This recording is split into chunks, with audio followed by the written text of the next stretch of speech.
నేను ఈరోజు మా వైఎస్ఆర్ కాంగ్రెస్ పార్టీ అధ్యక్షుడు దివంగత నేత స్వర్గీయ డాక్టర్ వైఎస్ రాజశేఖర రెడ్డి కొడుకు వైఎస్ జగన్మోహన్ రెడ్డి గారికి మా జగనన్నకు ఒకటే తెలియజేస్తాను. ఏ మూర్తాన వైఎస్ రాజశేఖర రెడ్డి వైఎస్ విజయమ్మ కడుపున పుట్టినావో గానీ రాష్ట్రాన్ని షేక్ చేస్తానో కదనా. నీ పేరెత్తి మాట్లాడాలంటేనే స్టేట్ నుంచి సెంట్రల్ వరకు వణుకుతున్నారు, ఉచ్చలు పోసుకుంటున్నారు. వాలంటీ సార్ అనుకునేవా నీకు ప్రతిపక్ష హోదా? ఇది కదా వైఎస్ రాజశేఖర రెడ్డి కొడుకు వైఎస్ జగన్మోహన్ రెడ్డి అంటే. మాకు ఈ జగన్మోహన్ రెడ్డి వద్దన్నా, మాకు నంద్యాల బై ఎలక్షన్ జగన్మోహన్ రెడ్డే కావాలా. నడి రోడ్డు నిలబెట్టి కాల్ చేస్తా అని చెప్పినావు, ఆ జగనే కావాలా. చంద్రబాబు నాయుడు చొక్కా వదిలిస్తాం, ఆదినారాయణ రెడ్డి నిక్కర వదిలేస్తాం, ఆ జగనే కావాలా. ఈ ఉప ఎన్నికలు వచ్చేదాకా, ఈ ఉప ఎన్నికల్లో వైఎస్ఆర్ కాంగ్రెస్ పార్టీ పోటీ పెట్టేదాకా ఈ జగనే కావాలా. వాళ్ళు భయపడి కూటమైతే వాళ్ళకు సీట్లు పెరిగినాయి, నీకు మాత్రం ఓట్లు తగ్గలే.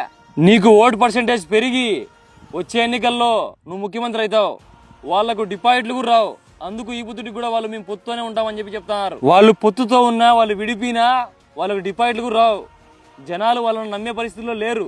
వాళ్ళు ఎన్ని పార్టీలు కలిసి వచ్చినా, ఈ పార్టీలు ఆ పార్టీలు, ఈ స్టేట్ ఆ స్టేట్, ఈకే ఆకే పీకే, ఈ సేన ఆ సేన, ఈ బాబు ఆ బాబు, ఈ జేపీ ఆ జేపీ, ఎన్ని పార్టీలు, ఎన్ని స్టేట్లు, ఎన్ని సెంట్రల్ పార్టీలు, ఎన్ని మీడియాలు వచ్చినా జగన్మోహన్ రెడ్డిని ఏం చేసుకోలేరు. జై జగన్, జోహార్ వైఎస్ఆర్, జోహార్ రాజారెడ్డి.